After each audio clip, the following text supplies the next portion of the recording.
Silné stránky Slovenska momentálne sú hlavne práca s personálom. My sme v roku 2025 zaznamenali najvyšší nárast počtu profesionálnych vojakov v histórii ozbrojených síl. To znamená, boli sme v plusových číslach približne 1300 vojakov.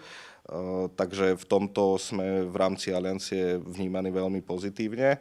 Taktiež sme vnímaní veľmi pozitívne v tvorbe aktívnych rezerv. Všetci poznáme, predpokladám už dneska, projekt Národných obranných síl a žandárskeho zboru. Treba povedať, že tieto projekty sú taktiež v rámci aliancie vnímané veľmi pozitívne, pretože nám len za nejaký prvý pol rok svojej existencie približne z 10-násobili počet našich rezervistov, čo je dneska veľmi dôležitý aspekt nie len pri samotnej obrane, ale aj pri tzv. Odolnosti, čo je pojem týkajúci sa trošku širšieho spektra bezpečnostných tém.